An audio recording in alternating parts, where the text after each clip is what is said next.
Que a paz e o amor de Jesus nos envolva, que possamos acalmar a nossa mente, o nosso coração, esquecendo as preocupações do dia e nos entregando a esse momento de reflexão, de meditação.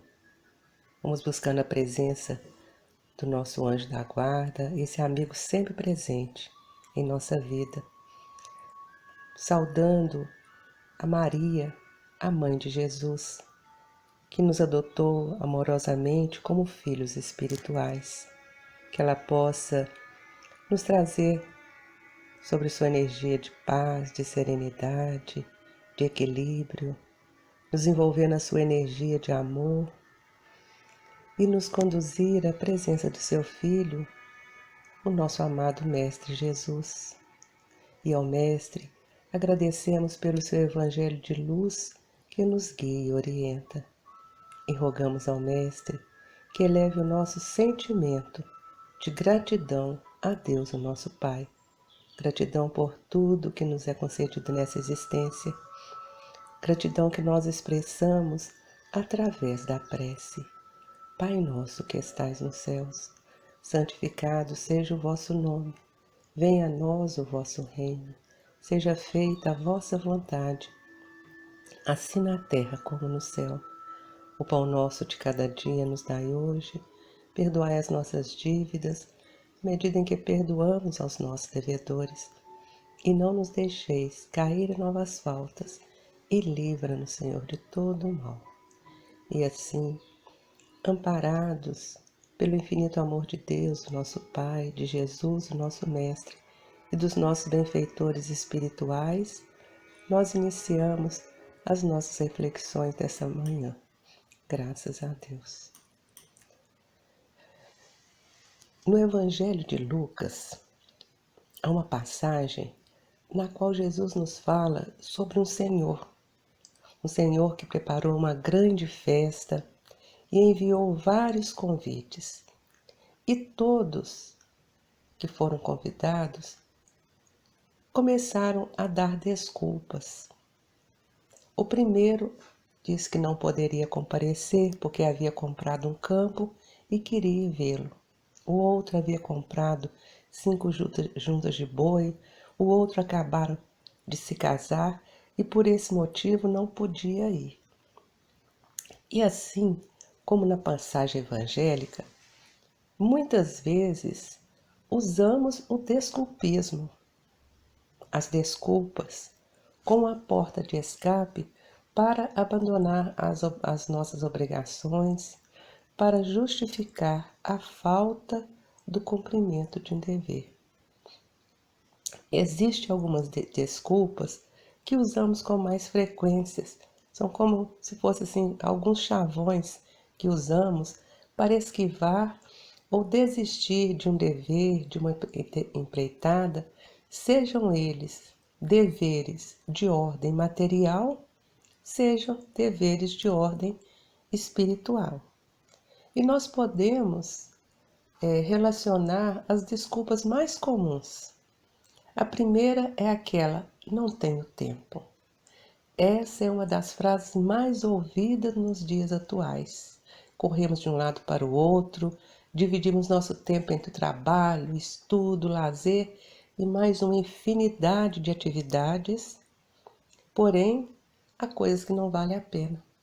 Muitas vezes desperdiçamos minutos valiosos em atividades que se revelam mais tarde lamentáveis equívocos. Então, na verdade, não sofremos, não é falta de tempo, mas sim a dificuldade de priorizar as tarefas e de utilizar de modo razoável e útil as horas de que dispomos. A segunda desculpa é aquela: não sei fazer. Há pessoas que não sabem realizar determinadas tarefas e não têm o menor interesse de aprendê-las. Muitas dizem: não sei e tenho raiva de quem sabe. Essa atitude demonstra que não queremos responsabilidade de saber para nos escondermos na ignorância e na incapacidade voluntária de realizar qualquer atividade diferente. Na visão evangélica, essa atitude, essa desculpa, significa enterrarmos os nossos talentos e nada produzirmos de bom. A terceira desculpa muito comum é aquela: não tenho saúde. E aí, aquelas pequenas indisposições costumam servir de desculpa para o afastamento das mais simples atividades. Porém, não são suficientemente graves para impedir que se deixe de buscar os prazeres, os lazeres, dos mais variados na mesma ocasião. Ou seja, não se está bem o suficiente para trabalhar. Porém, não há motivos reais para recusar as ofertas fúteis e vazias do mundo. A quarta desculpa é aquela: tenho medo. Nessa situação, a frase mais comum é: quem sou eu para fazer isso? Parece modéstia, né? Mas é uma falsa modéstia. E mais do que falsa modéstia, quando nos valemos de tal argumento, na verdade, queremos nos eximir de novas atribuições. É muito cômodo alegar receio de errar, mas só erra quem faz. É melhor correr o risco de errar produzindo algo de bom do que simplesmente lavar as mãos e não errar nunca, mas também não fazer nada. Uma outra desculpa é: a outra pessoa vai fazer isso. Cruzamos os braços na certeza de que a tarefa será levada a cabo por outras pessoas. Na verdade, as tarefas ou a tarefa poderá ser realizada sem a nossa participação. No entanto, na maioria das vezes, a tarefa não precisa de nós.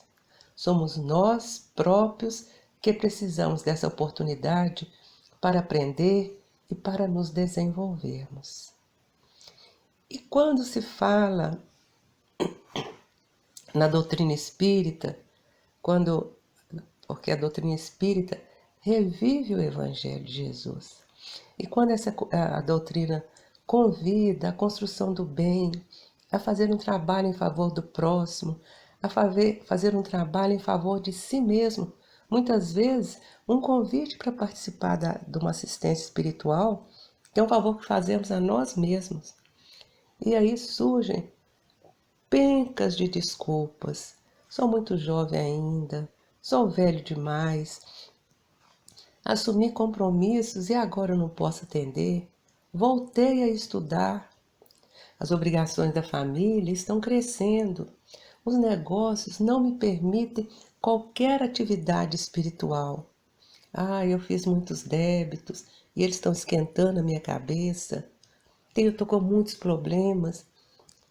São tantas as desculpas que nós terminamos convencidos de que nos encontramos à frente de grandes sofredores, de criaturas francamente incapazes.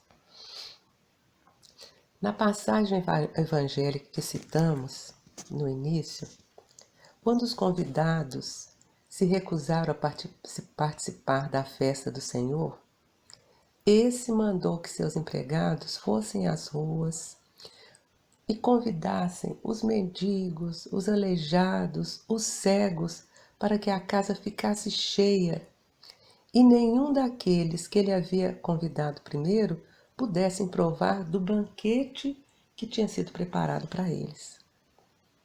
Se nós trouxermos para a realidade dos nossos dias essa parábola, podemos fazer uma analogia na qual o Senhor representa Deus, o Criador, nos convidando ao trabalho no bem, ao cumprimento de nossas obrigações, de nossos deveres. E ao recusarmos, usando o recurso das desculpas, Ele mandará o convite a outros, e outros tomarão o nosso lugar. Então, evitemos desculpas vãs. O trabalho no bem é uma oportunidade abençoada e não deve ser jamais retardada ou abandonada. Gostaríamos de lembrar um exemplo de cumprimento de dever de alguém cuja existência é repleta de exemplos de bondade, de abnegação. Dr. Bezerra de Menezes. Ele recebeu o título de médico dos pobres pelos méritos de seus sacrifícios em favor dos menos favorecidos. Viveu em meados do século XIX no Rio de Janeiro e sua fama como médico estendia por toda a cidade. Apesar de seu consultório sempre cheio, Dr. Bezerra de Menezes vivia modestamente, pois a maioria da sua clientela era composta de pessoas sem recursos, dos quais ele não cobrava consulta e nunca deixava vazia a mão que lhe era estendida. Ele se despojava dos últimos níqueis de seus bolsos em favor dos pobres, dos necessitados. Certa madrugada, ele foi chamado a atender uma criança muito doente, que morava num subúrbio pobre, distante, e naquele tempo não havia as facilidades de transporte de hoje. Ele não possuía um veículo próprio. Nessa noite, um dos seus filhos se encontrava doente, febril, requisitando cuidados médicos. Ao receber o chamado, ele pensou no seu filho doente, mas refletiu também sobre o juramento que havia feito no momento solene da sua formatura. O médico jamais pode deixar de atender um doente. Então, após medicar seu filho, ele entregou seu filho aos cuidados de Jesus e partiu para atender a criança doente. Dr. Bezerra de Menezes podia ter se desculpado para não atender o cliente. Meu filho está doente, não posso deixar minha família, é muito distante, eu não tenho condução para chegar até lá, está muito tarde. Desculpas tinham muitas, porém, ele não se desculpou. Consciente do seu dever, cumpriu o seu papel de pai e de médico.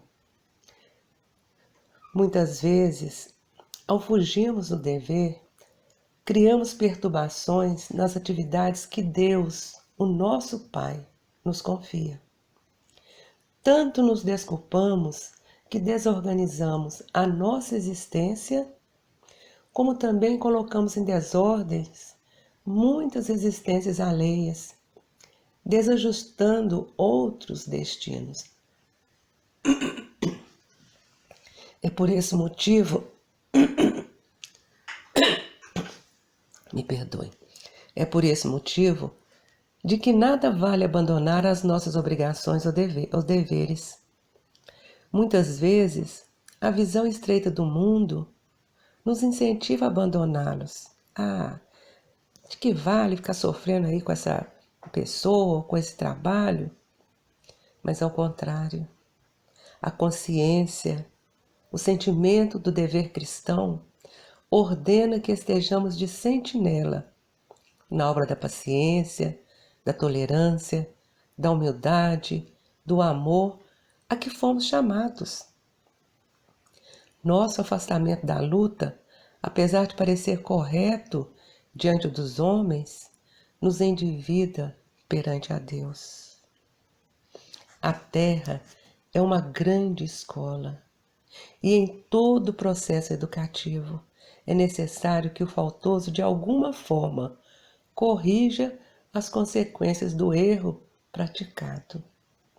Deus, nosso Pai, é o Pai de justiça, de bondade, e Ele nos concede a bênção do recomeço, através dos processos da reencarnação, para que consertemos os estragos realizados no passado.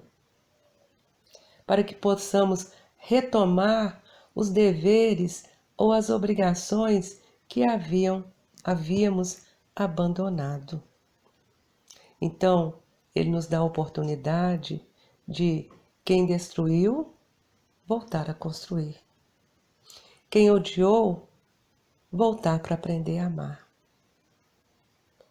Atendamos ao dever que nos cabe, de coração alegre, na certeza de que Deus tudo vê, que Deus tudo sabe. E assim,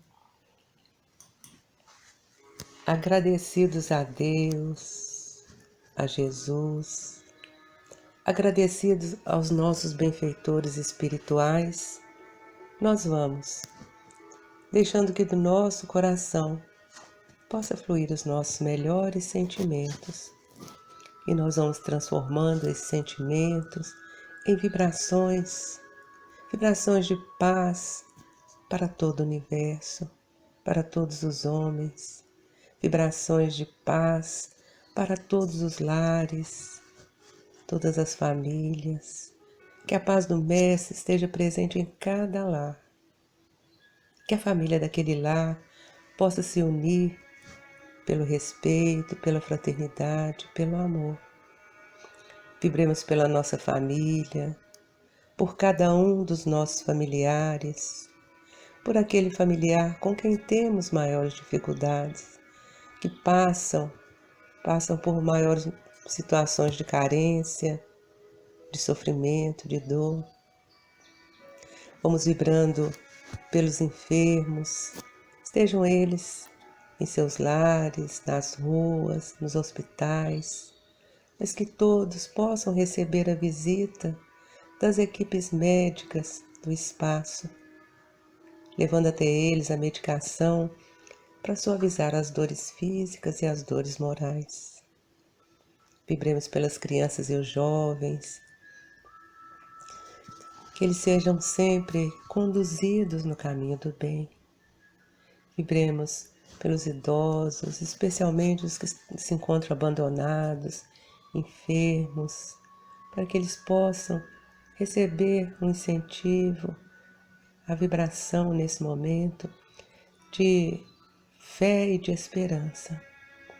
Vibramos por aqueles que ainda se encontram decaídos no mundo do crime, da prostituição, do vício, por aqueles que se encontram encarcerados nas depressões, nas obsessões, nas doenças mentais.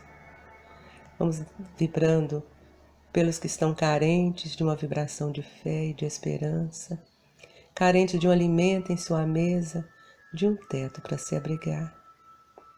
E vamos deixando a vibração de muita luz, para que a espiritualidade possa levá-lo onde se fizer mais necessário nesse dia.